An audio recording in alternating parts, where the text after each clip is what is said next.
What's going on, everyone? It's Nina Infinity. Welcome to my channel on this Wednesday. This is Infinite Talk, and I'm here with a very good friend of mine, John Talks. What's going on, John? What's up, Nina? Good Hi. to see you again. Good to see you. It's always a pleasure to see you. How's it going over there in Michigan? Are you freezing? It was pretty cold. Yeah, probably a couple weeks ago it was really bad, and then my furnace wasn't working. I had to figure that out. It was just the filter actually, so it wasn't that bad. Okay, I that's don't know if good. I don't think I already told you that, but No. yeah, it was. I mean, it's all relative depending on where you're at, but it was about I think like around 0 degrees, maybe floating a little bit above or below. So Oh yeah, my God, that's yeah, cold. fun stuff. So you're gonna hate me as I tell you this because I guess like 4 or 5 days ago, last week, it got cold here for Cancun. So I had to wear pants instead of shorts because I usually Ooh, I'm some people wearing. have it. They have it so rough. I know, and I was like, oh my God, it's Imagine so that, chat, cold. having to wear pants, I know. I I was mean, like, oh my God, it's so cold, and I was like, the what degree cross is it? I the cross looked. that some people have to bear, I it's I I can't know. imagine, having to wear So I look, and do you want to know how cold it was? Well, actually, I don't know how American it is. Okay, hold on. Let me look because I have to look at the Fahrenheit. 68. It's 68 where you're It at right it now? was 68, like when I was really Oh, cold. okay. Now it's warm up again. It was 68. Oh my gosh. That's Yeah, and like shorts weather here. I'm so cold. Yeah, you could wear shorts in 68 degrees if you wanted to. Wow. Yeah, that was last week. For a minute, we got like this temperature drop, and I was like, I'm cold. What's going on? Let me go get a mocha. Like it's hot. I Let don't know, me. chat. This is, I know. I know. man, Nina's it's so bad over there. Pants. How vulgar. I know. I know. What's going on, Curtis? Good to see you. What's going Hey, on, Curtis. everybody? Everybody in the Good to chat. see you, Thank man. you. Thank you for joining us tonight. This is going to be a bit of a chill stream. I'm not going to lie. I have prepped very little for this show because I figured we're just going to chill and talk. I ended up, I deactivated my Twitter account. I think it was early this morning. I just needed a break from Twitter. I think that Twitter is really uh, kind of a cesspool. And even though it's gotten a lot more fun since Elon took over, it's still kind of really annoying once in a while. And I just feel like I wanted to I wanted to do two things. One, get away from it all, and two, see how addicted I am. And that was a good test, John, because I feel like I'm actually really addicted to it, and I don't like that. And the reason is I say that is because a few times I caught myself just randomly, like subconsciously clicking on the app. And Like you didn't then even think about it. I didn't There even wasn't think about even it. And then any it intentional thought behind it. You no just, one yeah. no intentional Before thought you know behind it, you're it. like, oh wow, Yeah, and then I would I'm on go there. into it and it goes like sign in because I've deactivated my account, right? It goes like sign in. And I'm like, "Oh my God, I did it again." Like it was subconscious. Like I didn't want to do this. And now I'm like, "Oh, thank God I deactivated because I didn't want to sign in." So I was just like, but it makes Oh, you it's take addicting. note. Yeah. It makes you take note of how addictive it really is and how it's affected you and your psyche. And then I was like, okay, well, I got a plan for this show. So then I'm like sitting here going like everything. I usually get everything off Twitter. So it's like, That's a lot. Yeah. yeah, like so That's I'm like, oh my God, now I gotta go to actual news sources. I gotta go to their page. I gotta go look it up. I gotta go like it's added like a lot more to having to plan a show out. But again, it just goes to show how much we're all affected by social media and how like it's kind of like, I mean, we talk about decentralization as people like myself and people like Eric July. We talk about how decentralization is a good thing, but in a way, like Twitter is this like centralized place for just like this congregation and this like just getting the latest news and everything, and there's no denying it. So it's weird. It's weird like that to me. Now I know you don't really like you're not twittering all the time. Well, I'm on Twitter more than people would probably think because, obviously my job really demands it, Mm-hmm. but I've caught myself like even after I was because that's where I'm finding all of the I mean, Twitter's a place to be. I think if you're trying to get stuff, especially rate as it hits, Mm-hmm. breaking any type of breaking news, at least for me. Mm-hmm. And Yep. so I'm constantly on like if I'm not editing, then I'm probably, at least during my work time, I'm on Twitter Mm-hmm. looking for the next story or the next thing. Mm-hmm. But I found myself even after I'd wrap up from work around like maybe 10:30 or 11, and I'm still I'm on there kind of like looking for things, but then I find myself just kind of scrolling, Mm-hmm. The you know, and scrolling is doom scrolling, addictive. right? I think Yeah, that's what it's called. Yeah. that's what I would go on there for, like subconsciously, and I'd be like, "Oh, I need to do the If you're bored, scroll." yeah. Yeah, you're bored, and I'm like, "Oh no!" Like, and then you find yourself, and Or then you I see think, one thing and then it's like that kind of leads to another. And before you mm-hmm, know it, like, mm-hmm, yeah, yep, yep. So it's just kind of like a really interesting kind of like self-reflection moment for me to like be like, "Wow, you're really addicted to this thing. You need to stop being so addicted. Maybe pick up a goddamn book." Like, I don't yeah, know. Like, do no, something with that energy other than Twitter. But you're right though, because it really kind of is demanding for our jobs to like be on there. sure. But it's just like, If you can have the no. cutoff time, like that's the thing. If you can, Mm, the point where you put it away. I will say there was a space of time for me when I got off of because I was on Facebook and I kind of do the same thing a little bit. This was like 5 years ago. mm-hmm, But once I started doing YouTube and I really committed to that, one, I didn't have time to go on there. mm-hmm, And that was the main thing where it was just like, if I'm going to commit to doing YouTube, then I just maybe I would have went on there like after I was done, but it just mm-hmm, seemed like for maybe like 2 years, I actually was able to stay off of that platform.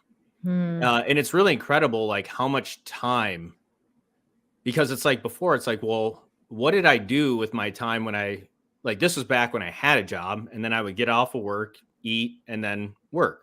mm-hmm, And it's like, well, what was I doing with my time before? I guess I was, maybe watching a movie, just relaxing. It wasn't like I had this like plethora of responsibility. mm-hmm. So, it's really incredible though what you can do if you eliminate. And I understand we are on YouTube here, and of course you want to keep your audience, Yeah. So I'm not saying, don't watch this show, but I am saying like it really is incredible what you can do with your time. Like Yeah. just when you start keeping track of it, and you're like, oh, okay, Yeah, yeah, I've definitely. got time to do something. Like it's not this idea of like, well, I don't have time. Maybe it is true for some people in certain situations, but I think more often than not, like if we actually tracked our time, we have Yeah. way more time than we think we do. I agree. That's kind of like where I'm at right now, and it's just kind of really interesting to self-reflect and talk like think about how much time I've actually been spending on Twitter.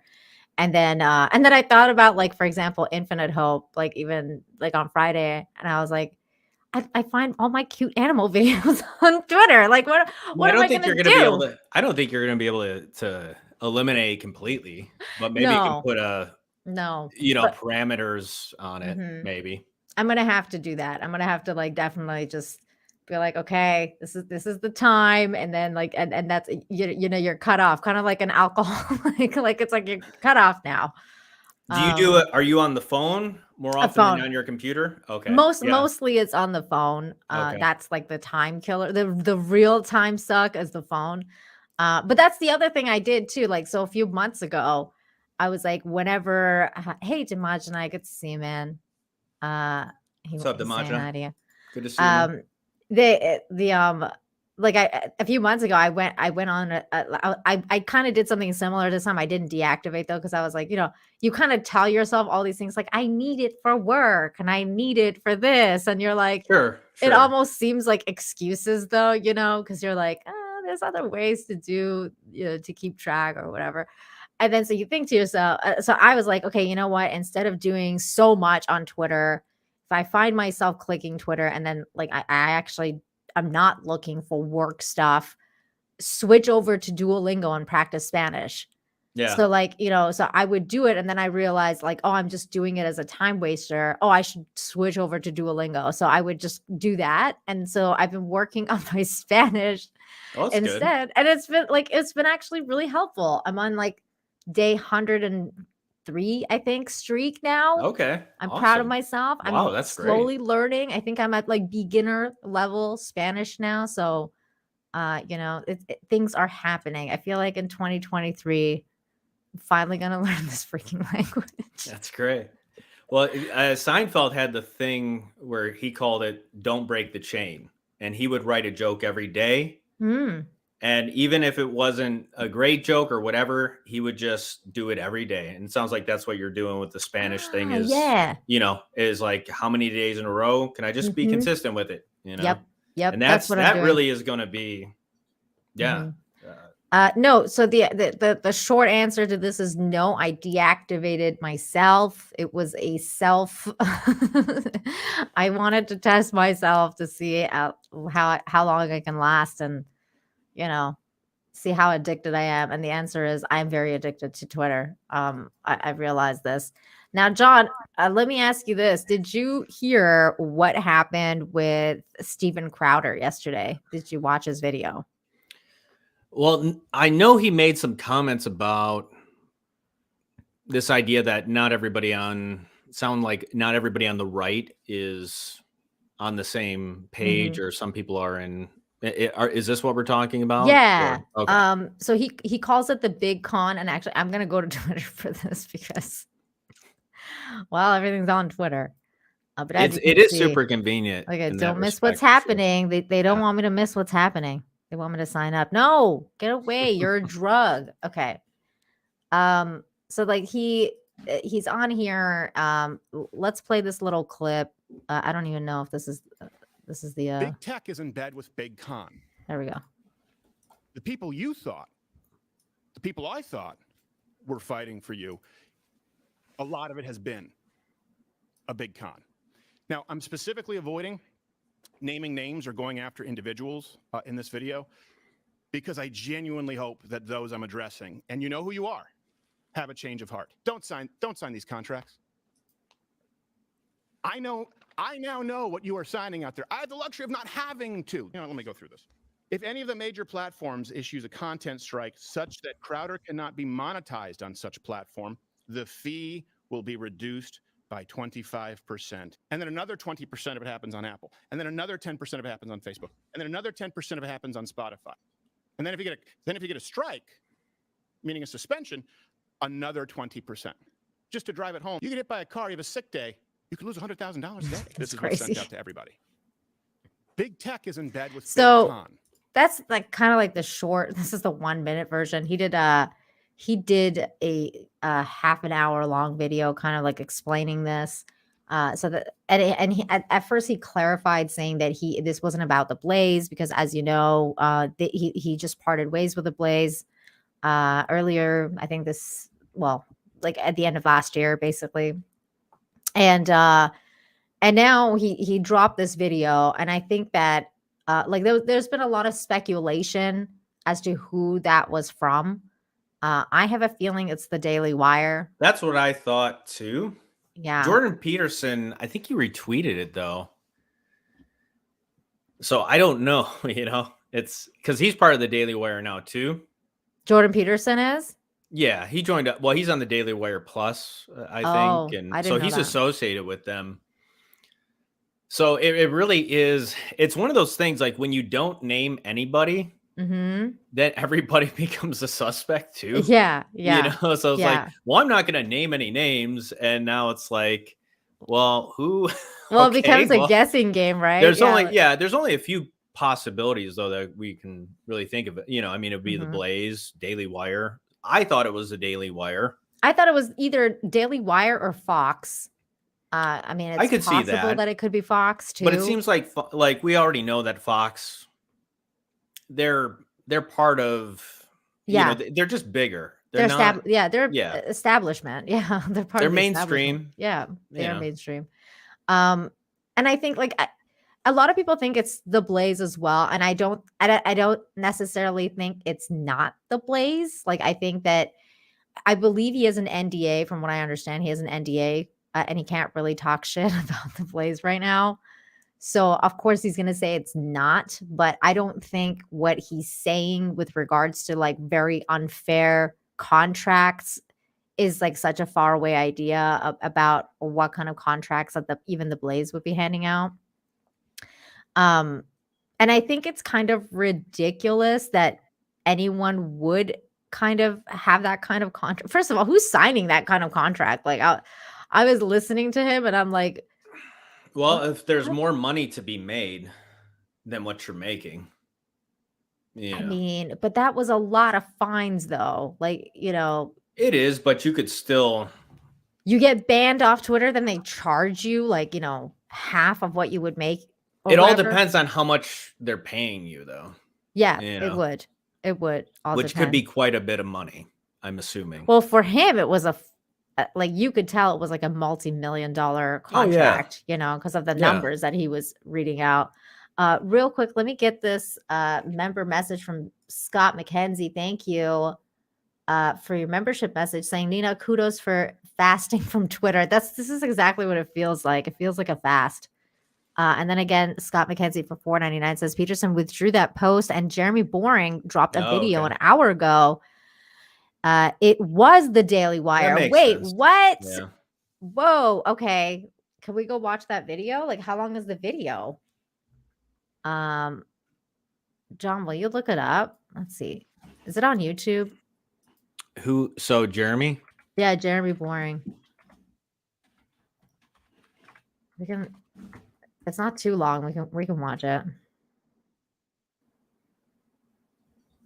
I'm looking on YouTube and I don't see it.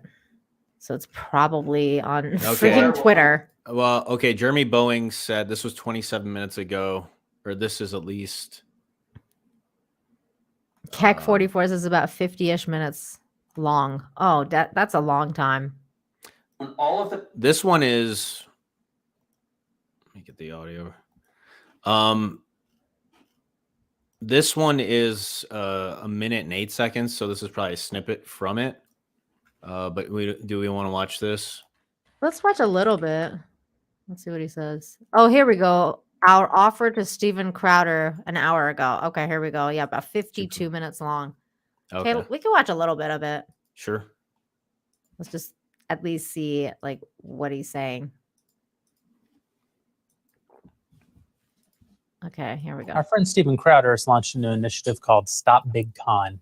And in the video announcing the launch of the project, he talked about leaving the Blaze and all the different offers that he fielded from other conservative organizations and what he thought were the real problems with those offers. And that's led a lot of people to speculate about whether or not the Daily Wire is one of the people who made him an offer. In particular, are we the ones who made the offer that he put up? By the way, the reason that I thought it was the Daily Wire was because of how much ads they were asking for, like in his original video. And I noticed that every time I watched like any content creator from the Daily Wire, it's always like there's like at least 3 or 4 ad reads. And you're like, okay, you don't really need that many freaking ad reads on a 10-minute video. You know, like, and it would always just take the person out of the video. So like, I really didn't like the Daily Wire stuff for that. Scott McKenzie, thank you for gifting 5 memberships to the chat. The people who are getting them, please make sure you thank the amazing person that is Scott McKenzie. Thank you again. Here we go. Up on the screen and talked about at length. And the answer is yes, that offer did come from the Daily Wire. I'm not trying to hide that fact. I'm not ashamed of that fact. In fact, I think it's a very good offer. But I think there's a lot of sort of misconceptions about the nature of the offer, the nature of the points. I think Stephen misunderstood a lot of the points. And so I don't the know way if we he do did, here at the dude. Daily Wire, we're just going to be incredibly transparent. Oh, I don't know about that. That he sounds pretty defensive already. Oh, he's doing our thing, man. I mean, I don't know if he necessarily. I guess if you read it, like if you're looking for that, you'll find that. I'm kind of curious what he is going to say, though. Okay, here we go. Although I don't think I'm going to listen to 52. I don't care that much about it. No, we'll listen to like 5 minutes. Let's see what he says.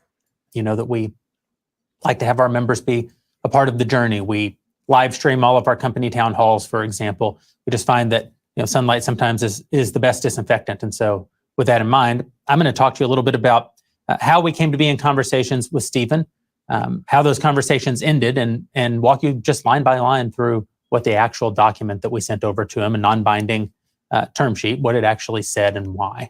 First thing you should know is that I'm really miserable to be making this video. Stephen's been my friend for 10 years. I think he's maybe the most talented person working in the conservative media space. He's one of the top entertainers in the country, politics notwithstanding, a great comic voice. And I find it really tragic that we're having this kind of a conversation. But tragic it's also very important, I think, that we talk about it. Tragic is what? Tragic, I mean.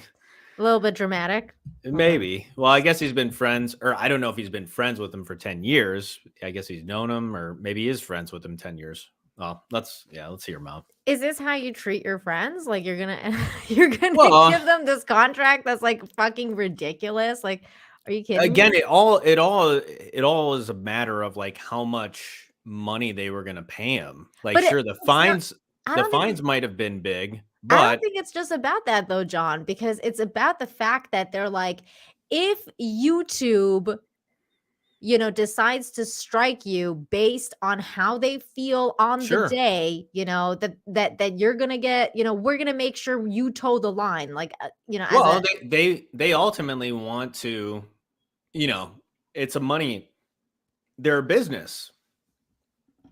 Yeah. And so bringing him on board, it's all with the intent, of course, they're not,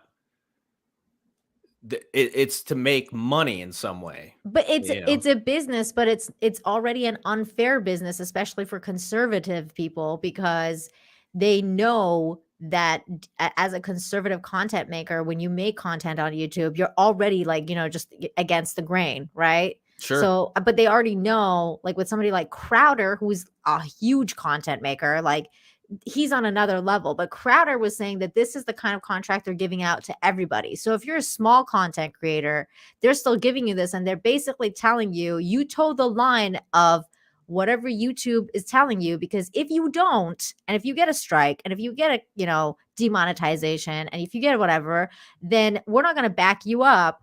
We're going to take money from you, because that's that's the nature of the business. It's like if you don't show up for work, should you get paid?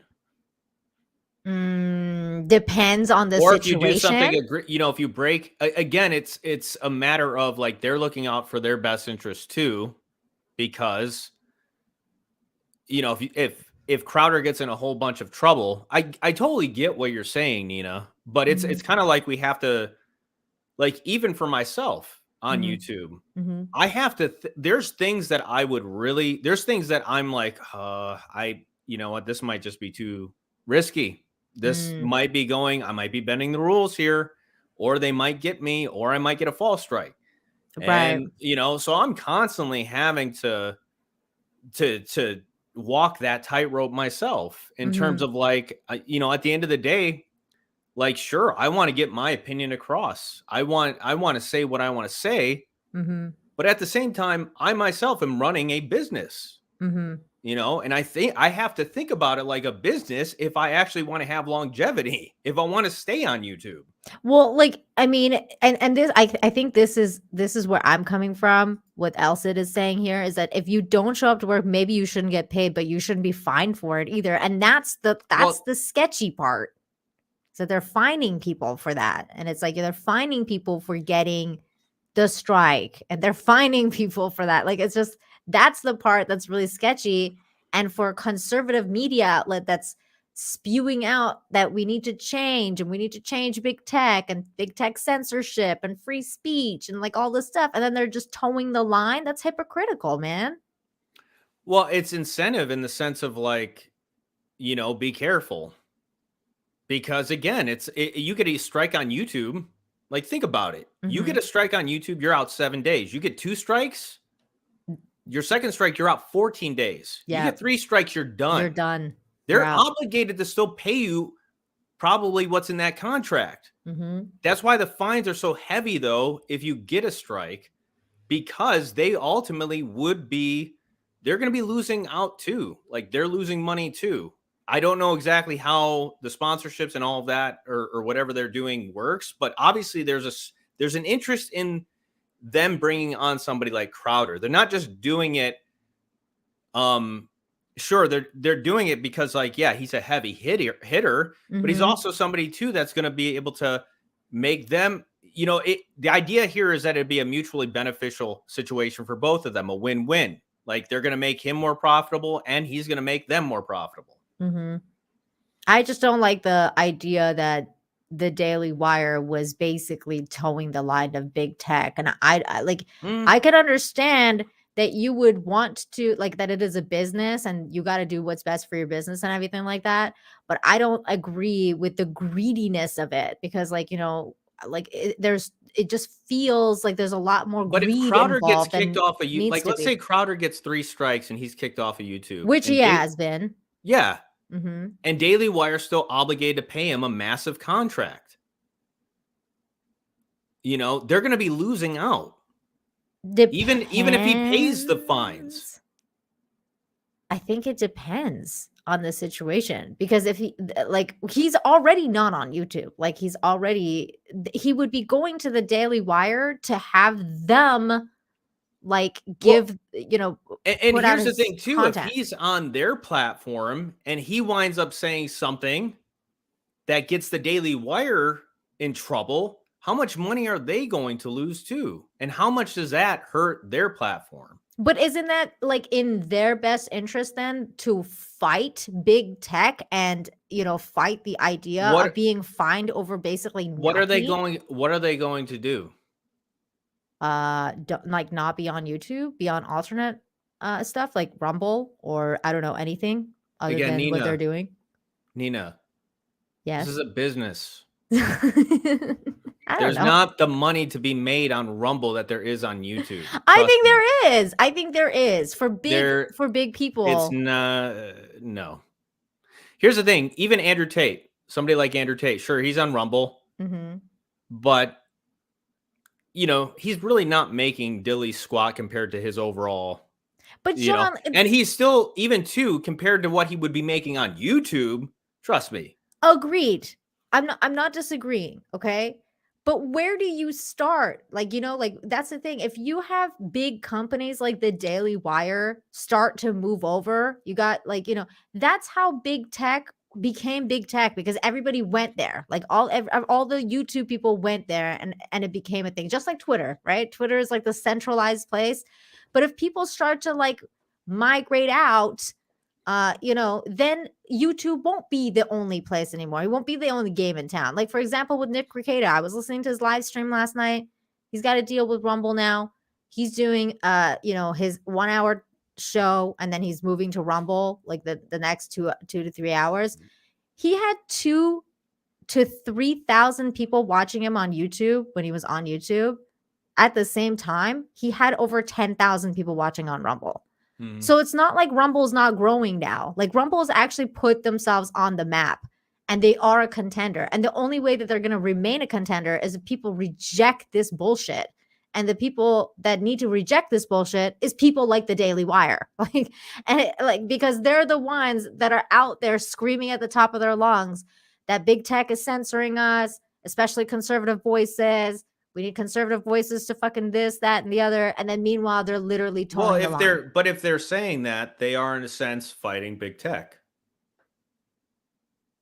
They are, or they are not? Well, if they are saying those things, if they're saying big tech is doing this and this and this and trying to censor us, I don't understand. here's the thing. I guess for me personally, I look at it from an employer point of view. Mm-hmm. And if I'm bringing somebody on, and this is why I generally work alone, Yes. because you have complete control. You don't have to worry about somebody else coming in. And if I let's say I had somebody come in and basically gave my channel to somebody else. Sure. Mm-hmm. Well, and this is this is what this contract basically is too, right? Like they literally want you and all of the stuff that you have. yeah, Like he's they going want to to be own you. coming. He's bringing his name to the Daily Wire. He's going to be on their programs, Mhm. and let's say he's on a channel, maybe he's on a live stream or something, right? Mhm. And he winds up saying something. It's not just hurting like Crowder in a sense. Like the reason why they're going to fine him is because it's not just hurting Crowder, it's hurting their ability to monetize. But that's the thing, dude. There comes at a point in time, right? That it's not just about, I think it's not at Like, this point, it's again, not just about being monetized. It's about like the morality of it, I guess. Like, because where do you really stand? Like, do you want to be a sellout and you want to go to CNN and Fox and do you want to do that? The thing is, I don't think you necessarily have to. We've talked about things on YouTube where everybody knew what we were talking about. Yes. Yes. But we're, sure, we got to go around. We can't necessarily be too specific about it, or we got to, I get it. Like in a perfect world, we wouldn't have to do that, but at the same time, there's always going to be rules no matter where you go in life. That's true. And the idea that you think, that somebody thinks that they should just be able to, especially if you're going to work for somebody else. And if you got this idea, again, from my perspective, if I was going to bring anybody on, like, let's say my team, if I had a team, you're not just going to be able to, and you're going to be on my channel. It's like live streams, Nina, I mean, I'm sure you're probably, you're selective in terms of who you want to bring on. Yes. There are certain people that if you knew, like, let's say if you knew they were trouble, you would not bring them on. If you knew there was a possibility that they could get your stream taken down, would you bring them on? I mean, I do stream like almost every week with Sporking News podcast, though I probably should not. I'm just joking. Scott's great. But he the other day he said something about COVID and I was like, God damn it, Scott. Like, you want me to get my channel? Well, that's, he was like, I'm sorry. That's something where it's a liability for you. And again, I don't think he's going to, but I'm just saying it was unintentional. You say things, it's unintentional. Hypothetically, and especially if you were like bigger, like Crowder, right? And you have somebody like, say something on your channel, boom, your channel's gone for 7 days. Maybe YouTube just is like, you know what, we're taking. And so it's like Daily Wire has taken the time to build these platforms up. They have built, they've built something. And so, sure, they're going to try to dissuade somebody from coming along, like, and letting them know, like, yeah, if you work for us and you mess up what we built, like, yeah, we're going to have a problem here. I don't know. I get what you're saying. And I think that because like how long has it taken you to build the channel to where you've got over 20,000 subscribers? 2 years. Okay. I mean, how comfortable would you feel if somebody just totally came on your, and just like that? Yeah. Now 7 days you can't upload. Maybe your channel's nuked. Maybe it's gone. I did that to you once and I felt so bad. Well, no, I know. I don't think it was your fault. But it's just one of those things where it's like, well, yeah, of course they're going to, like, I don't really see, that's the point of contracts, is to set boundaries and guidelines and let people know. Yeah. I mean, it's like, to be fair, this is what I think. I think that you're right in that sense. Like, this is why you need contracts, and that's fine. I just think that this is an insanely bloated contract that is asking something unreasonable, especially from people who are not as established as Steven Crowder is, because Steven Crowder doesn't need the Daily Wire. Like, he's at a level where he doesn't need these people, but other people aren't. And they kind of get sucked into this, like, oh, I'm going to go on the Daily Wire now. They're going to help me and they're going to help me grow. But as then they long as own you- everything you do. They make you say like all this fucking bullshit about sponsor ads, this, that, and the other. And then if you fuck up, then, you're the one that has to pay. That's But- crazy to me. Well, the thing is, if you like, just don't mess up. Just like, toe thing the is, line. If you, it's not toe the line, but it's It like, is. no, you can, like, if you know where the guidelines are, it's like even with the YouTube guidelines, like if you Mhm. know where the guidelines are, then you could stay clear of getting yourself into trouble.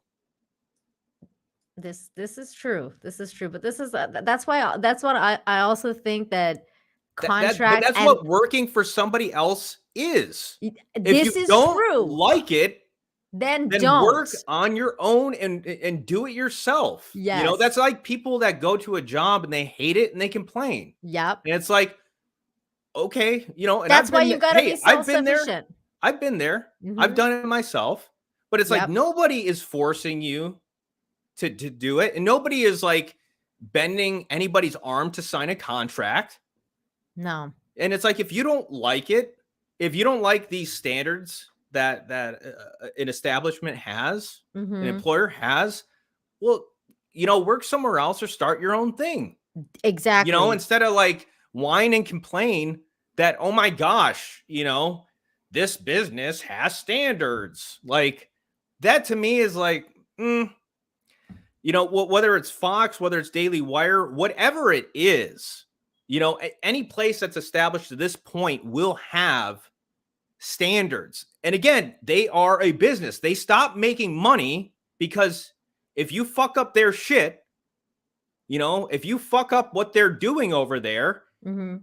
well, now maybe somebody's got to lose their job because of something that you said or did. Well, I just don't think that I think that this is where you and I disagree, because I think that they're if they're doing that, they're part of the problem. If you're doing that and if you think to yourself that you're going to sit here and toe the line of Mama YouTube and whatever else because I might get my channel taken away or whatever, then you're part of the problem, because then you could go and you could be self-sufficient, Daily Wire. You could be self-sufficient. You could do your own thing, but they're not. They're At the relying on end of the day- YouTube. At the end of the day, it's not like they've necessarily, I think I get some of the criticism about Daily Wire, but I think in terms of their principles, in terms of what they stand for, it's not like they were going along with the I don't think pandemic. they have principles. That's what I'm trying to say. What principles? This sounds like they have none, and their principle is money. That is what their principle is that I want to make money, and if you stand in the way of me making money, then you're fucking out, or you have to pay me the money. They sound like a bunch of gangsters. I was just watching Tulsa King, people. Can you tell? No, I mean, the thing of it is like, if you, again, because it's not, I'm sure he spends a whole 52 minutes talking into about the details of this contract, but it's a matter of like, no, Nina, this is a job. This was a job offer with a contract. It's not terrible contract. It all depends on how much he was getting paid. But the thing is, like, for Steven Crowder, like I wouldn't say he's a lone wolf, but he's done it on his own for the most part. He's got a crew of people, but he doesn't need Daily Wire. He doesn't. Of course, this contract doesn't sound that appealing to him. No, but it wouldn't appeal to me if somebody came up to me, if the Daily Wire came up to me and they were like, "We love your Breaking the Narrative show. We would love for you to be on the Daily Wire and do Breaking the Narrative. Do it just like the way you do it, except here's your contract." And then I will be like, I don't think that's contract and go fuck yourself with it. That's not the thing. Is that's not unreasonable. Like, for where they're at, what they're asking Like, sure, you might say, like, and I might even say myself, like, yeah, it's a little bit, Mhm. but at the same time, I get it. There's a bottom line. They've got a staff. They've got, employees. It is a business, Yeah. at the end of the day. And I think what the challenge is to the best of your ability, stay true to your principles and also keep the business alive. Okay. See, that's where I think that you and Because I if the are not business understanding that. here's the thing, if the business goes, you can't, now you have no platform whatsoever. They would have a platform. They're not reliant on YouTube. And they shouldn't be. For such a big company, they shouldn't be just reliant on YouTube. I mean, they have their website. They would be like, I know you would say that they could go on Rumble, and they could, but They- again, for a fraction of the money that so they're making. So what? You start at a fraction, and that's how you Well, build okay, it. Like and then you've that, lost. yeah, Well, but that's when your all those principles people come behind, in. all those people behind there, that are working for them. Well, they're, they no longer have a job. Well, all those people, if they want to toe the line of big tech, go work for Mom or Susan. I don't. Then I'm sure Again, YouTube's it's not hiring. towing. I don't think it's a black or white thing. Like they're towing the line for big tech here. Like everybody on YouTube, you have to find you have to. And I think this goes for life though. Like you can't just say whatever is on your mind about anything. Like you can say whatever you want, but there's consequences, right? Mm-hmm. And it's like in the same way, you have to be tactful. If you want to be, This is true. This is and true. I think You have to be tactful. if you're a good communicator and you can think about your points articulately, you can, move around the system in a sense. You can still operate within the system and not necessarily, I mean, the people that I think of like that, like, let's say that have gotten, like a Logan Paul, he goes to, Mm-hmm. like the suicide force thing. God, ridiculous. I mean, come on. How hard is it to now? Again, that's old news, and I'm not harping on Logan Paul for that. Well, there was another one recently. Did you see that one guy? I would pull it up on Twitter, but did you see that one guy that pulled a prank on some dude at the airport, and then the dude ended up like basically not realizing it was a prank. So I saw that. Yeah, he thought that he was being robbed, and he Yeah. kind of assaulted the guy that was the prankster. sure. And then the prankster ended up like not telling the cops when they showed up that it was a prank gone wrong. And now he's pressing charges against the guy. So like it's kind of like similar. Like, what are you doing with the content? Is that what you're getting at? Well, yeah, but it's like I think of any time, sure. The thing is, yeah, in a perfect world, should we be walking on eggshells when it comes to certain subjects? No. In a perfect world, no. We could just talk about whatever we want. But at the same time, YouTube is looking at it in the sense of like, well, they got to think of what's advertiser friendly. This is true, but I'm saying when it comes to and that's where you and I differ. And I think that's where Jeremy Boring is coming from. This is a business, and we're conducting it like a business. I'm saying if you're a conservative business and your entire business model is going against big tech, and you've heard like Ben Shapiro go on and on about censorship and blah blah blah blah blah. Your entire platform is based on protecting free speech of conservatives, and then you come out and you literally toe the line of the fucking big tech that's trying to censor you, and then you're like, well, whatever. I mean, I would like to hear what he has to say. But let me quickly get a couple of these super chats. By the way, thank you, Bradley Burnett, for gifting 5 memberships to the chat. You're amazing. Thank you very much for that. And we had a super chat here from Furby Slayer for $10. This is a fascinating conversation. I love it. There's a ton of nuance. Even full penalty, he would make more than $1 million. He had cancellation insurance, but it also shows a corporate business model can suck the soul out of everything. This is true. And that's not, and I'm not saying, the thing is, I'm not saying that Crowder should have took the contract. Oh, I know you're not saying that. You know, I'm not, but also at the same time, I think there is it's a little bit, and this again too could be a matter of, you know, ethics, but if somebody offered me a contract like that, I wouldn't go out and really make a big deal about it. I probably wouldn't make a big deal about it, but I wouldn't sign it. Like, there's no fucking way in hell I would sign that. I'm And saying, I think, I'm saying if I wouldn't either. but I think you, of all people, like I actually think you're the perfect example of someone who did it on their own. Like, you're like, I don't want to have anything to do with somebody like the Daily Wire or whatever. I'm gonna go do my own thing, because you are very like established YouTuber yourself. Like, you know, you did it on your own. Whereas in a lot of people don't want to do it on their own. You know, they just kind of want to be they're handheld, and they want that protection of the Daily Wire. You know, they want that prestige of being part of the Daily Wire, right? There's that element of it. There's that aspect of it.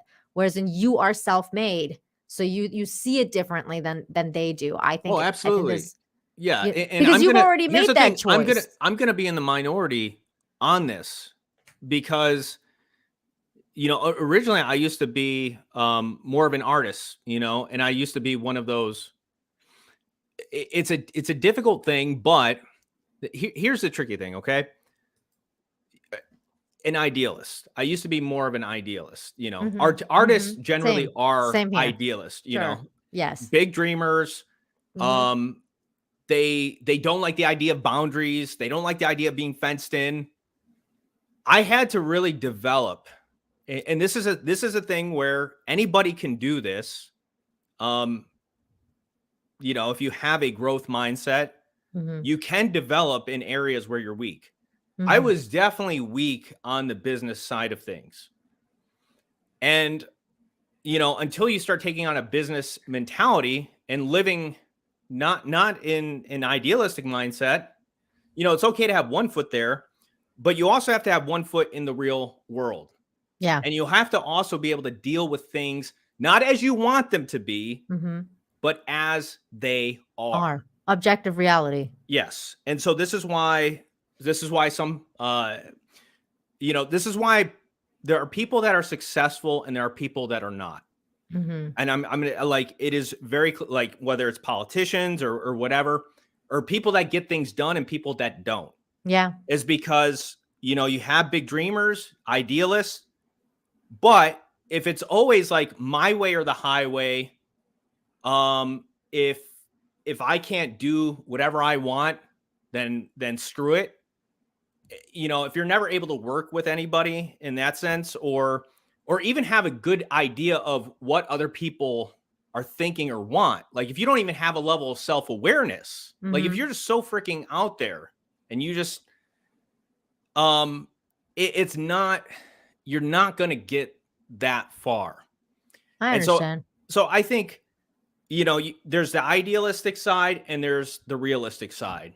And I think if you really want to do anything in this world, you have to, it's okay to be an idealist and to have a long-term vision of what you think things should be, but you have to work within the realistic confines of this world. And that means step by step, eventually maybe getting to that idealistic point that you have. But if you think you're going to change things, or you think that things are going to turn around, you know, like, you know, I think of somebody like Bernie Sanders on the political side of things. Like he's just so fringe, you know, and of course you can have this on either side of politics, but the more fringe you are, the less likely you are to be able to get anything done. I you know, I don't know. I just think that you have to, like, sure, do I like the idea that I have to, in some cases, again, when we've talked about certain things, that we have to kind of skirt around certain issues? Of course not. I don't. But there's so many things that we can talk about here. And if we could talk about 95% of things without really having to worry about it, and maybe there's 5% of things that we got to skirt around, like, oh well. You know, let's work with Well, I what mean, we can. it's all well for you and maybe for me, but not all well for a lot of people. And I can understand why. Because I think to me it's the hypocrisy aspect of it. Like, you want to toe the line, not you specifically, John. I'm saying No, I understand. generally, like whoever else, like whoever, that's fine, right? Like you want to do that, but that's why the world is in the state that it's in, because people are like, well, this is objective reality and it's not going to change. But it's not going to change if you don't do anything about it. Like, like it's just, Yeah, but it's one if of you those run your things. company, if you I run your don't company agree. into the ground, You're not going to run, John, come on. You're not going to run it into the ground if you're just going independent. But that depends on your work but you ethic, lose, right? like let's say with, because Daily Wire is dependent on YouTube. YouTube is where everybody is at, and video watching. I don't think they're dependent on YouTube. I don't think they're dependent. Like, I mean, they have other sources. YouTube's a big part of it, sure, but I don't YouTube think is they're dependent. huge. I would say YouTube's probably 80% of it. Damn, 80. If I had to take a guess. Maybe you're right. I don't know. And like how much business they bring to their website, how much business does YouTube bring to Daily Plus, Daily Wire Plus, how much, people, subscriptions, things. It's a lot of traffic on YouTube. Like it is an insane amount of people watching YouTube. This is true. Let's hear a little bit more of what he has to say. In particular, because I know a lot of people who are fans of the Daily Wire were really offended by the things that Stephen said in the video, and they're concerned that maybe we're doing the wrong thing. And I think that by the time we finish this video, you'll understand what we were thinking with our term sheet and how we operate as a business a little bit better. I've wanted to be in business with Stephen since the day that I met him. Ben and I tried to do some even movie deals with Stephen before there was CRTV and before there was a Daily Wire. For that entire time, we've talked at length at various times about getting together and doing things. Of course, for most of that time, he's been under contract, first at CRTV and then at the Blaze. So we weren't able to. And from time to time during the years, we would get together and daydream a little bit about, would there be a future for us to work together at the other end of that deal? We got word that Stephen was finishing up his time at the Blaze and was interested in having a conversation with us. And so we reached out to his agent and we said, listen, we'd love to have a conversation. It's not every day that a monster talent like Stephen comes on the market. It'd be. This is true. Hang on. Let me get a couple of these other super chats. Jacobs McQuaid, thank you for the $5. Daily Wire is the what? Mashima of the politosphere. Creators lose more than they gain in these contracts. I agree with that. Godzilla 2K26 for $5 says he will make $60K per show, but if he misses one, the fine is $100K. That was in the contract shown on Tim. Crazy. That's actually not really, like, how many shows was he gonna do? I don't know. I think 3 a week, they said. I don't remember.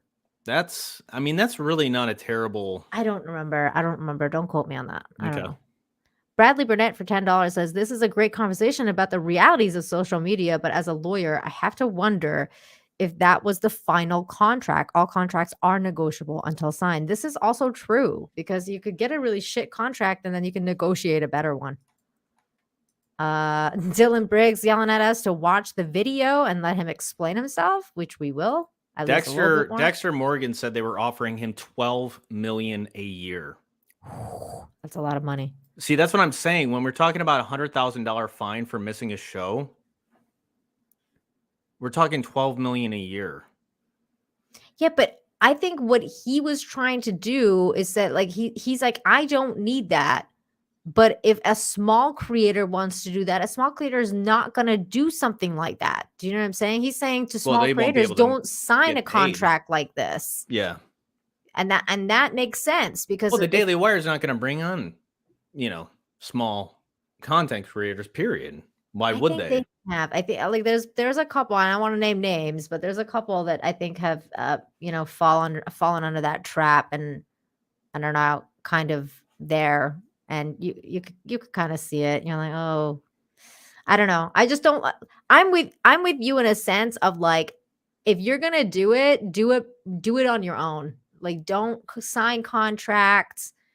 don't like go off with this stuff. Do it on your own. It'll be so much more sweet to like, taste the fruits of your own labor rather than going basically do this and then having to, like, if you're going to skate around topics on YouTube, you might as well skate around topics on YouTube for yourself. Here's the thing. It's all about the the details, in terms of like what exactly was he asked, Mhm. I mean, if he's just asked to stay within the guidelines of YouTube, well, I mean, if you're on YouTube, Yeah, that's I mean, different. Yeah. I mean, you're going to have to. That is literally your job as a Yeah. YouTuber. Dylan Biggs for $10 says, I was pretty pissed when I first heard about this, but I watched Jeremy's video and explains how Steven totally misunderstood certain key points in the document. Okay. Yeah, So if somebody's apparently offering $12 million, like I'm going to expect them to have some expectations and some guidelines. Like, I don't think there's anything, like I think it's more no, about do you think the hypocrisy, dude. I think it's more about like, oh, let's just toe the YouTube freaking I censorship. don't line. well, it's like he could do damage to their I wouldn't say like of course to their brand perhaps, but also if your program gets taken out for 7 days and you can't post on the Daily Wire or whatever sub channel they have for that, which has already been built up for to maybe 1 million subscribers, Mhm. they're losing a shit ton of money for those 7 days. That's true. And then if you get another strike, 14 we're talking 2 weeks. It's not just a matter of again, I don't think people fathom the type of, well, I think here's the thing. I think in general, like until you get onto the business side of things and the entrepreneurial side of things and the cost of, like, this is why, again, I work by myself because I like the simplicity of that. I don't have to worry about overhead, employees, but I've already considered the cost of those things, like Sure. not even just in YouTube, but also running other businesses. Mhm. And it just seems like most employees, like they can take for granted, I should say, just how much money it takes to run a business and to make it profitable. And how much goes into it. Like that space that they have there, that costs That's money. a lot of money. Yeah. To keep those lights on. This is that a really costs nice money. studio, man. Yeah. Yeah. All of these things add up, and all it takes, sometimes really all it takes is a couple bad maneuvers in a business, that can start that domino effect of where people have to be laid off. And then eventually at some point the doors have to shut. Now, obviously I don't think it would be that extreme, but when you're paying a guy $12 million, that is a huge expense. That's massive. It's insane. I'm surprised they even have that type of money. I shouldn't be that surprised that they have that type of money to work with, but that's a lot. That money could go somewhere else. That to me tells me how much they wanted Crowder. Yeah. I don't think it's dropout. Oh, sorry. Go ahead. I don't think it's that insane for them to like, yeah, please don't get a strike on our YouTube channel, because we want to. But it wasn't just YouTube, John. It was like Twitter, Facebook, like it was like basically like everything. Like that's working for any big tech. That's what they were talking about. But people have gotten fired from their jobs from saying something stupid. They've gotten fired for less, for like liking conservative fucking whatever. But is that correct? No. Like those people shouldn't be working for those companies then. When you've like got for example, that woman. When you're getting paid $12 million, there is a certain limitation in terms of what there's probably going to be some expectations that people will have. I mean, yes, that's definitely true. Okay, let's say the NBA, the NFL, NHL, etc. They all have those guys say, if they get out of line, like for instance, one of the players on the Lions, he was doing this, he was gyrating his hips. He scored a touchdown, and he got fines. He got a massive fine just for that. Yeah, it's just the same in the NBA. Like if you because you represent them. Yeah. And it's the same thing. If Crowder worked for the Daily Wire, at the end of the day, now he is tied to them and he represents them. And, again, we can I guess it's just the thing, like, is it really, I guess what I'm saying, is it really that crazy when you're paying somebody $12 million to have, and they're tied to your brand, and they can either help your brand or do irrevocable damage to your brand. And this is just having foresight. This is planning for the worst. Like, sure, they're wishing and hoping for the best, but at the same time, you also have to plan. You have to let people know what is expected of them. Well, I mean, and that's the thing, right? Like, they kind of, I guess in a way, they know who they're talking to, because they know that, he gets banned off Twitter all the time. Like, he's not somebody who's going to be on Twitter and like toe the line. And that's who Steven Crowder is. That's why he's as big as he is. He's not like one of those people that's just like, yeah, okay, like, I'll toe the line for this much money. He's not like that. And I think that's why a lot of people respect him for that. But I think, you have a point in saying that this company has a certain level of standards, and they're making it known, and it's his choice if he wants to sign that kind of thing or not. I'm saying they shouldn't. Like, nobody should. This is weird. And but there's more context now. Like, we have to watch this to figure out more context into what the document was actually saying. So, like, for example, online college dropout for $10 says the document Jeremy's holding is a non-binding agreement, essentially a conversation starter, Jeremy's words. So that was just like not even the main contract. So this was something that, like any contract, if it could have possibly been negotiated. Yeah. Like, amended. Yeah. And that's what Bradley Burnett was saying earlier too. Like, it depends on what the contract is. Like, it's contract, that's why lawyers like make really good money on contract law. Like, contract, negotiations can go for a long time. They can do, it's all sorts of weird stuff at first. You're like, how did this end up in this contract? It's really weird. Godzilla, thank you for the $2. Says the 12 million was a total operation including employees. Oh, was for the total operation including employees. Okay, let's listen to a couple more minutes of this and then we'll stop. Probably we'd be bad businessmen if we didn't engage in a conversation with him. We weren't sure at that time if there was a deal to be had. I mean, for one thing, we're friends with Glenn, we're friends with Tyler, we're friends with all the guys at the Blaze. We weren't sure that we wanted to commit to making an offer to Steven. And Steven's an expensive talent. I mean, he's been in the business a long time. He has an enormous fan base, and we knew that it would take a lot of doing to get him over to the Daily Wire. This at the same time that we're investing very heavily in kids entertainment content and making real television content, streaming scripted fiction like the Pendragon Cycle and Atlas Shrugged and other projects that we've taken on. Would we have the resources? We weren't sure. But again, you have to have the conversation, and we were happy to have it. So we reach out to the agent and we say that. We'd like to have a conversation with Steven, kind of get into the details of what's he looking for? What's he looking for financially? What's he looking for in terms of structure? What would make his life better? What would make him happy? He's got this opportunity now to have a next chapter. What's he want that next chapter to be?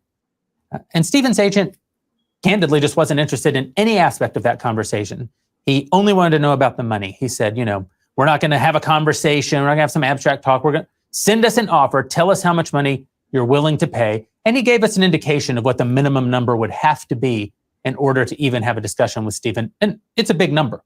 So we talked about it internally, and we decided, yeah, we should do that. We should send over an opening offer, a non-binding term sheet that takes a stab at what we think that minimum number is going to be, to get the conversation started so that we can sit down with Steven, so that we can see if there's a deal that'd be good for him and good for us. And that's what we did. We put together the term sheet, we sent it over, and we asked if we could get on the phone and have a conversation with Steven.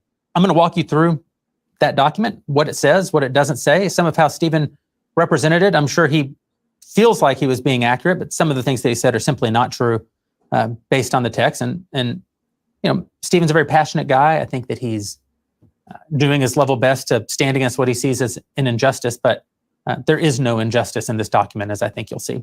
And then I'll tell you what happened right after we sent the document, when I finally did get on the phone with Steven. So first, here's the document. I kind of just want to know what happened in the end. Nerd cookies. She says, I watched the whole video already. I think this is a solid defense of the offer by Jeremy. Ooh, okay. And also she's on your side, John. Yeah, ding dong. Appreciate the support. I don't think I'm getting a whole lot, so No, some people are with you.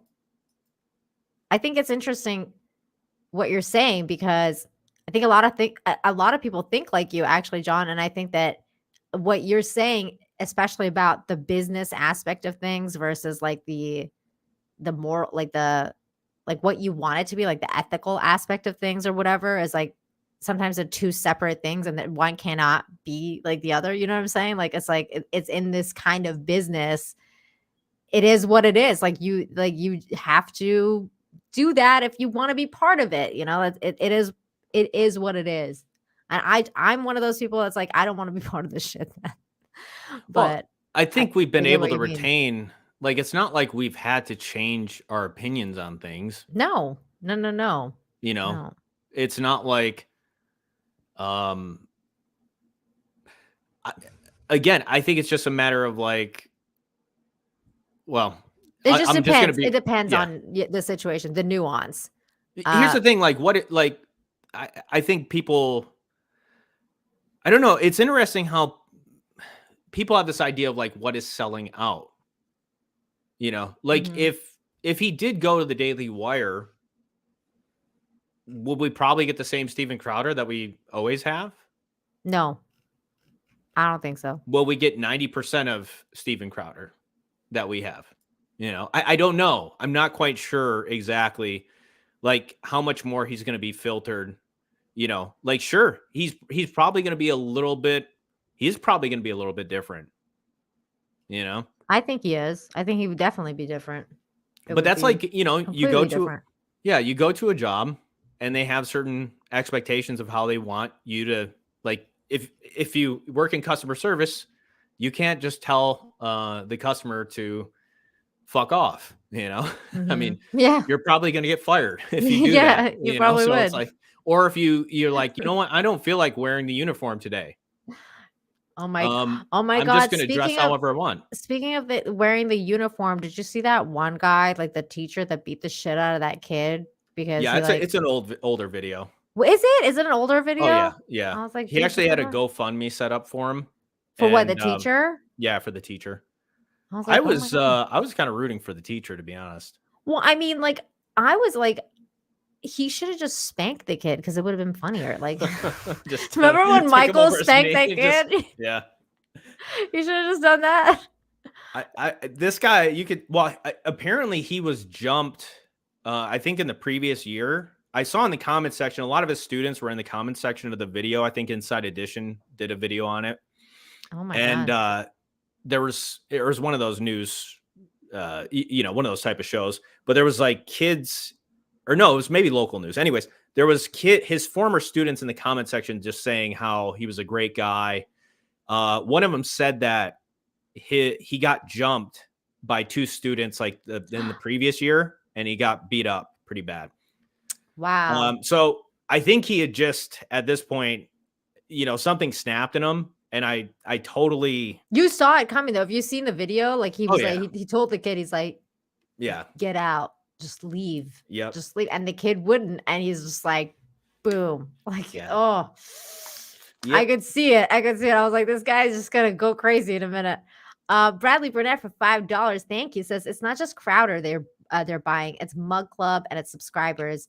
I'm sure there's some crossover with Daily Wire, but Mug Club is significant. Sure. I want to watch. I want to watch the rest of that video, Bradley Burnett, but I'm gonna watch that on my own. Russell Hall, thank you for the $2. Says, do you sell merch out of your website exclusively? Yes. The answer to that is yes. It's at ninainfinity.org. Show us the video. I can't pull it up because I don't have Twitter. Do you have the video? Which Can you video? pull it up? The one of the teacher like knocking the guy out. Let me see if I can find it. I can't remember if I retweeted it or not. I let's say go to my page, but it's I mean, obviously it's like, yeah, he got fired, of course. Yeah, he did. He got fired. And that's, I'm not, I mean, surprised, it was such you know? I think it was such a parent problem though. Like that Sure. kid was so far gone. Like, Oh, he, yeah. Part of me was like, this kid needed a beating. Like this kid hadn't He probably needed a gotten a spanking, good beating in a long time. if And I'm not ever. saying his parents should have beat him, but If if ever, he was though. regularly getting disciplined, I don't think, and I'm not He saying was beat, so but disciplined. disrespectful. Like, Oh, it was yeah, you don't so talk to a teacher bad, like that. man. And like I feel bad because like I know what you're saying, but I feel bad because it's like, in that situation, the teacher basically like just is gonna get fired. That kid's never gonna change. I don't think that's a teachable moment. Like, I don't think the kid learned anything. Maybe he didn't learn from that, but maybe down the road. And the reality is, like, obviously that kid is troubled. There's obviously something going on with him too. And Mhm. but I think it's just like the level of disrespect that the kid showed that teacher. It's just I feel like being a teacher, especially now more than ever, like I do not envy teachers. They're what they have to deal with on a day in and day out basis, especially depending on the locale. Maybe Yeah. private schools might be a little bit better, I would assume, but I Yeah, mean, would it's a think. freaking war. Like it looks like a war zone in some of these videos, like with what these teachers have to deal with, and Mhm. they don't get paid enough. No, teachers do not get paid enough for this ish. Like, that's definitely a thing. But with that said, though, I also think there are teachers that are just kind of already resigned, and some of them have no business teaching. Like they have no enthusiasm, and they're just showing up for the paycheck and going through the motions, teaching the same thing year in and year out. Mhm. And I think everybody's had teachers like that, and we just need more enthusiasm. Like this guy actually seemed like a really good teacher. A lot of kids had a lot of good things to say about him in terms of like him teaching them how to play, these musical instruments, and he was just a good influence in their lives. And Okay.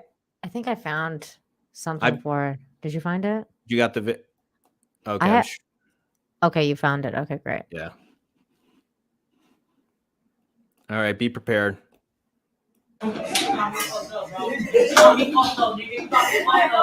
Oh, he Kid, does use he keeps calling the teacher the N-word. yeah.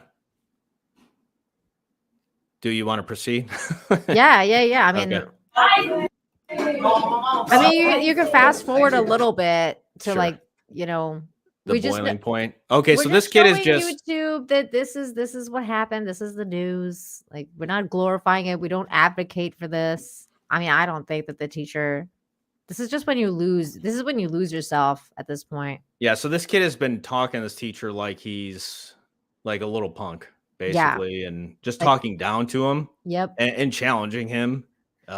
He kept being like, "What are you Disrespecting him. gonna do, N-word? What are you gonna do?" Like, it Yeah, was he just keeps on really using bad. using the N-word, and I Yeah. think that definitely brought about this result. All It's right. really sad. Yeah. Boom. Oh, that poor teacher. I feel bad for him. See, this is when he should have been look at the kids like this.